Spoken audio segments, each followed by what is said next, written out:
I want a $2,000 new phone. You'll upgrade me? My sister's son texted. I replied, no chance. Minutes later, my sister wrote, agree, or you're banned from family events. That night, I reversed the transfer for their car payment. By 7:22 a.m., they were begging me to call back. But when I read the message, I almost passed out from aggression. I didn't even finish chewing my breakfast. My throat closed up with pure fury. Caleb, my 19-year-old nephew, who had never worked a full week in his life, who still didn't know how to check his bank balance, was demanding that I spend $2,000 on him for a phone upgrade, like I was some kind of tech sponsor, like I was just waiting around for his next list of needs. I answered immediately, one word, no. I put my phone down and stood there for a second, trying to process how someone raised by my own sister could be this far gone. But then again, maybe I shouldn't have been surprised. April had raised him to believe he was owed everything because she believed that too. He always had. 5 minutes after I sent that reply, my phone buzzed again. April. Agree, or you're banned from family events. No hi, no explanation, no shame, just a full-blown threat, as if being left off the invitation list for another one of her microwaved lasagna nights would break me. I sat down and stared at the screen. This wasn't just a text. This was the last slap in a long line of slaps I'd tolerated for years. I had bent over backwards for April. I covered her rent once when they were about to get evicted. I bought Caleb his textbooks for community college. He dropped out after 2 weeks. I paid for his car repairs when he rear-ended someone in a Starbucks drive-thru. I covered groceries when her fridge was empty. I even helped her set up a cleaning side gig that she walked away from after one client left a bad review. I was a single mom too. My daughter, Mia, is 13. I've raised her without a penny of support from her father, who bailed before she could say dad. I work hard, manage my money, and we're doing okay. Not rich, but stable. I built this life from scratch, alone. But somehow, in my sister's eyes, that meant I owed her. She always played the victim. April had this way of sucking the oxygen out of any room with her drama. If her power got cut off, it was everyone else's fault. If Dave, her husband, came home late, it was because someone was out to ruin their marriage. And if I ever said no, even once, I was jealous or trying to control her. That night, I stayed up too late thinking about it all. The years of being used, the manipulation, the guilt trips, the holidays where I paid for everything, and she still made passive comments about how I liked to show off. I remembered something that made my decision even easier. 2 days ago, I had sent April $800 to help with the car payment. She didn't even say thank you. She messaged me later asking if I could just handle the next one too, since Dave's paycheck was short again. I opened my laptop and reversed the transfer. $800 gone from her account. At 7:22 a.m. the next morning, the panic started. My phone was blowing up. 6 missed calls from April, 3 from Dave, 4 from Caleb. I didn't answer. At 7:36, Caleb texted me again. WTF? Did you do this? Mom's crying. Fix this now. I didn't fix anything. I turned my phone off completely and went about my morning. Took Mia to school, got my coffee, sat down at work, and I felt something I hadn't felt in years when it came to my sister. Peace. But I knew April. She wasn't going to let this go. She was going to escalate. She always did when she lost control. And I was right. The next thing she did, no one saw that coming, not even me. By noon the next day, I'd lost count of how many calls I'd ignored. My voicemail was full. My text notifications were piling up with everything from fake apologies to full-on threats. April tried every tactic she could think of. Guilt, manipulation, pity. Caleb told me I was destroying his chances and acting like a jealous old woman. Dave left me 3 voicemails, all saying he didn't want to get involved in sister stuff, but also that the money I reversed put them in a serious bind. None of it moved me. They weren't my problem anymore. Then, around 3:40 p.m., my cousin Lindsay sent me a message that made my blood run cold. Hey, are you okay? Have you seen April's Facebook? I didn't even reply. I just opened the app, and my heart nearly stopped. There was a post from April, public, not just for friends, public. The photo she posted was one of the most private things I'd ever shared with anyone. 2 years ago, I had dated someone for a short time, someone I trusted. During that relationship, I sent a few photos. Nothing trashy, just personal, vulnerable. One of those photos was now on April's timeline with dozens of reactions and comments already attached. The caption read, "This is what a responsible single mother looks like when she's not busy judging everyone else's life." I stopped breathing for a second, thought I might pass out. My hands were shaking so badly I had to sit down. The photo had been up for 53 minutes by the time I saw it. I could see who had liked it. A few coworkers, old family friends, one of Mia's teachers. I felt sick. I didn't cry. I didn't scream. I got in my car and drove. April opened the door, acting like she had no idea why I was there, like I'd shown up uninvited to brunch. I slapped her across the face. I didn't say anything. I just turned around and left. She screamed after me something about me being crazy, but I didn't even hear it. My ears were buzzing. I didn't care what she said. I didn't care what anyone thought. That line she crossed. There was no coming back from that. When I got home, the post was gone. She had deleted it, but the damage was done. People had seen it, shared it, saved it. I even got a message from one of Mia's friends' moms asking if I was okay. And now I wasn't just angry, I was done. But I wasn't helpless because in a folder on my desktop, I had something I never planned to use. Screenshots, messages, dates, names. I'd kept them in case something like this ever happened. And I never thought it actually would. April's marriage wasn't what she made it out to be. And Dave, he had no idea what his wife had been doing behind his back, but he was about to find out. I gave her one more night, not because I felt sorry for her, but because I wanted her to enjoy those final hours of peace before everything came crashing down.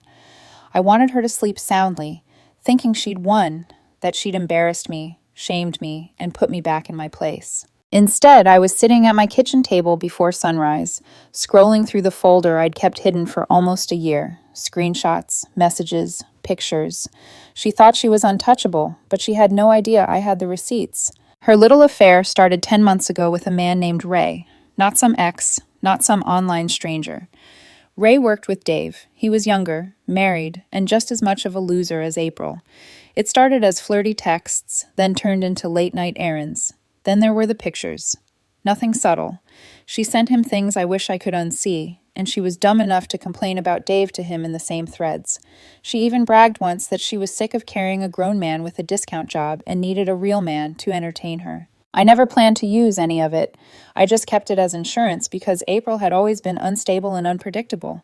But after what she did, after she posted that photo of me for the whole town to see, the game changed, and now I had nothing to lose. At 9:14 a.m. sharp, I sent Dave a simple message. "Can we talk? I think you should see something." He didn't ask questions, just said when and where. We met at a little coffee shop near his work. He looked rough, tired, pale, like he hadn't slept much in weeks. I handed him my phone without a word. The folder was open. The evidence was lined up. I didn't say anything while he scrolled. I just watched the color drain from his face. He stared at one screenshot for a long time. It was from 3 months ago. April texting Ray about a night she pretended to be out with friends but was actually in a motel on the edge of town. Dave finally looked up at me. His voice was low. "How long have you had this?" I told him the truth. Nearly a year. I kept quiet because I didn't want to blow up his life. I figured it wasn't my place. But then April made it mine. She dragged my name, my body, and my dignity through the mud in front of our entire family and half the people in town. Dave didn't say anything else. He just stood up, nodded, and left with my phone still in his hand. I didn't even ask for it back. By Friday, I started hearing things. April called me 7 times in one day. I didn't answer once. Then came the texts, first blaming me, then threatening me, then suddenly switching to begging. Dave had left, packed a bag, took the car, and disappeared. Caleb was posting bizarre passive-aggressive things online. Fake family, backstabbers, snakes hiding behind smiles. I didn't even look twice, but the real punch came Sunday night. My phone buzzed. It was a screenshot from my cousin Jenna. April had tried spinning some ridiculous story in the family group chat, claiming I broke into her Facebook, photoshopped the affair screenshots, and that I was jealous of her life. Problem was, someone else had already saved and shared April's original post of me. The one with my photo, the one she claimed never existed. The cousins turned on her instantly, and for the first time ever, April found herself standing alone. But humiliation wasn't enough for her. She wasn't done. There was still one more stunt left in her, one final pathetic attempt to pull me back into her mess. It would be the last. Thought it was over. I really did. I thought once Dave walked out, once the family saw her true colors, April would finally back off. But no, she wasn't done. Monday morning, I dropped Mia off at school and stopped for gas. While I was filling up, I noticed a woman 2 pumps over staring at me. Not just a glance, staring. She looked familiar, but I couldn't place her. As I was getting back into my car, she called out, "You're Kathy, right? April's sister?" I nodded slowly. She said, "I just wanted to let you know. People talk. Hope you're okay." And she drove off. My stomach flipped. By the time I got home, I had 5 new messages from random accounts on Facebook and Instagram. Strangers saying all kinds of things. I didn't understand what was happening until I opened a link someone sent me. April had posted again, not on her profile this time, on a local gossip group, one of those community tea pages with over 18,000 members, the kind where people post complaints about neighbors and restaurants. Only this time, April used it to create an anonymous post titled, "Beware of this woman. She'll steal your man and your money." She included one of the photos again, blurred barely, but it was still me. She used part of my real name, enough that anyone who knew us could figure it out. She told the group I was obsessed with married men, claimed I had a long history of seducing other women's husbands, and that I had been trying to ruin her family because I was bitter about being single. Over 200 comments in an hour. Some people mocked me, others defended me, not knowing the full story, but it didn't matter. The damage was done. I was officially the town scandal. That same afternoon, I got a call from Mia's school. Her teacher wanted to check in because Mia had mentioned people saying things online. My hands started sweating. My worst fear, Mia being pulled into this, was starting to happen. I went cold. And that's when everything changed. I called Dave, not to stir more trouble, not to get revenge. I was done with all that. But I told him about the gossip post. I told him Mia was being affected now. He was quiet for a moment. Then he asked for the link. An hour later, the post was gone. But what followed, I didn't expect. Dave showed up at my door, not angry, not confused. "Come." He had my phone in his hand, the one he left with after our meeting, and told me he'd gone through everything. All of it. Every message, every photo, every lie. He said something I'll never forget. "She's not just a bad wife, she's dangerous." Then he said he wanted a divorce. And here's the part that truly blindsided me. He asked if I would help him get custody of Caleb's younger sister, Emily. I froze. Emily was only 8, quiet, sweet, and barely visible in that chaos of a household.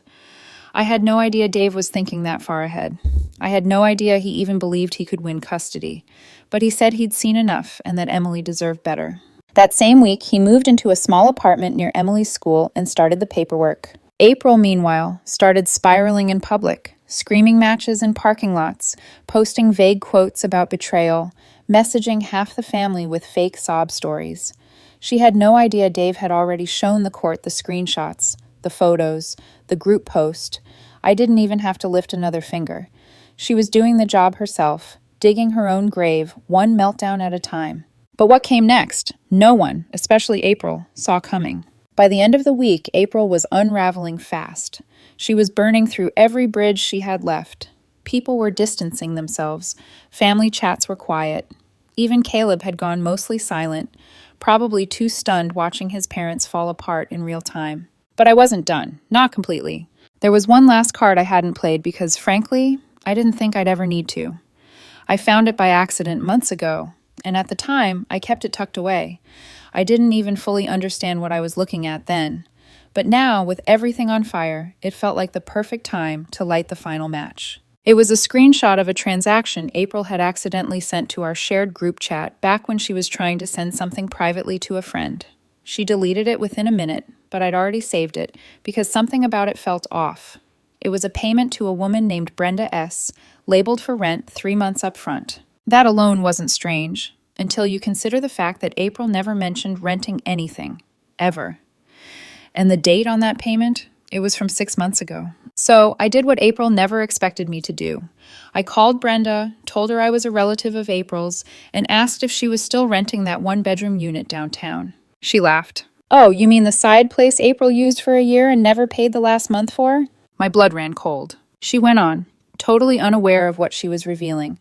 She said April called it her quiet space, her writing studio, or whatever. But they all knew she was using it for, well, not writing. And just like that, it all clicked. April had a secret apartment, not just for her affair with Ray, but for others. Brenda said different men came and went, sometimes during the day, sometimes at night. She assumed April was single. She had no idea she was married with kids. It was worse than I thought. She wasn't just cheating. She'd built a second life, a hidden one, paid for by money she constantly claimed she didn't have. Money she told Dave she needed for groceries. Money she guilted out of me every other month. I sent the call recording to Dave. No commentary, no explanation, just the audio, and I attached the original transaction screenshot. 2 hours later, he messaged me. She's never getting near Emily again. By the next morning, April's name was posted on the court's docket for an emergency custody hearing. She went completely silent. No more calls, no more texts, no posts. Caleb deleted most of his social media. Emily was placed temporarily with Dave while everything was processed. And then something I never expected happened. My parents called. They had stayed mostly neutral through all of this, or so I thought, but apparently April had begged them for help, claimed I destroyed her life out of jealousy. She wanted them to host a family meeting to clear the air. Instead, my mom said this: whatever happens to her now, she earned. That night, I sat on my couch alone, scrolling through the old messages from April. All the guilt trips, all the insults wrapped in fake concern, all the demands, and I deleted every single one of them. One more part of her gone. But it still wasn't over, because something happened at that custody hearing that made April lose whatever little grip she still had on reality. And when it did, she showed up to my house. It was a Thursday morning, quiet. I was working from home. Mia was at school, and the whole house felt still. The kind of stillness you don't appreciate until life has been pure chaos for weeks. Then the doorbell rang. I didn't expect anyone. I wasn't expecting anything. I got up slowly, peeked through the curtain, and there she was, standing on my porch like nothing had happened. No warning, no call. Just her, eyes swollen, hair pulled back in a way I hadn't seen since we were teenagers. She looked like someone who'd slept in her car. For a second, I considered not opening the door, but I did. She didn't say anything right away, just looked at me like she was searching for some crack in my face, some sign I'd changed my mind. I need to talk, she said. I didn't move. She went on about how everything was spiraling. Dave had filed the emergency motion. Caleb wasn't speaking to her. Emily refused to come to the phone. The court had ordered a temporary restraining order until the hearing. Her lawyer had advised her to prepare for the worst. I know you hate me, she said, but I'm still your sister. That was her angle. Sisterhood, blood, shared childhood, like that could undo everything. I asked her why she came here, what she thought would happen. I just want to understand why you're doing this. And that's when I realized she really didn't get it. She still thought this was something I did to her. She thought she was the victim in a war she started. She believed that if she could just talk her way out of it, like always, I'd cave. I told her everything I had kept quiet all these years. Every manipulation, every time she took and took and took. Every fake emergency, every lie. I told her I stayed quiet because I felt bad for her. Because I thought maybe, just maybe, she'd grow up. But she didn't. She got worse. And now she was suffering the consequences of her own actions. She stood there, speechless. For the first time in my life, I saw April genuinely stunned. And then, maybe to regain control, maybe because it was all she had left, she spat out one final line. You'll regret turning this family against me. I didn't respond. I just closed the door. She didn't knock again. A week later, the court awarded Dave full custody of Emily. April was granted supervised visits pending psychological evaluation. Caleb moved in with a friend and hasn't spoken to anyone in the family since. The rest of the family, including our parents, cut contact. April became the one name no one wanted to bring up at dinners, at birthdays, at holidays. She became an outcast the same way she tried to make me one. And me, I got my life back. No more phone calls asking for money. No more guilt. No more having to explain why I had boundaries. Mia never found out what April did online. I shielded her from it just in time. She still asks why we don't see Aunt April anymore, and I just tell her sometimes grown-ups have to make hard choices. Because this wasn't revenge, it was survival, and I'm finally free. I didn't plan to write all of this. Honestly, when that first message from Caleb came through, the one about the $2,000 phone, I never imagined it would lead here. To court dates, to custody battles, to betrayal laid bare in front of the whole family, to slamming the door in my sister's face for the last time. I shared this story because I needed to say it out loud to someone, anyone. For years, I kept things quiet to keep the peace. I thought it was noble or mature or just the right thing to do. But silence doesn't fix people like April, it only feeds them. Since I started telling what happened, the amount of support I've received, messages from strangers, people saying they went through something similar or that they finally saw themselves in my story, has been overwhelming in the best way. So, if you've read this far, thank you, sincerely, for just being here, for listening. I don't know if there will be any more updates. I don't expect much to change going forward. April has vanished from most of our lives. I doubt she'll come back. Dave and Emily are rebuilding slowly, and I'm helping however I can, quietly, behind the scenes. I don't know what'll happen with him. I hope one day he figures things out, but I'm not holding my breath. All I know is, for the first time in a long time, my world is calm, and I'm not letting anyone drag me back into chaos. If something does happen, I'll be back. But for now, this is where I leave it.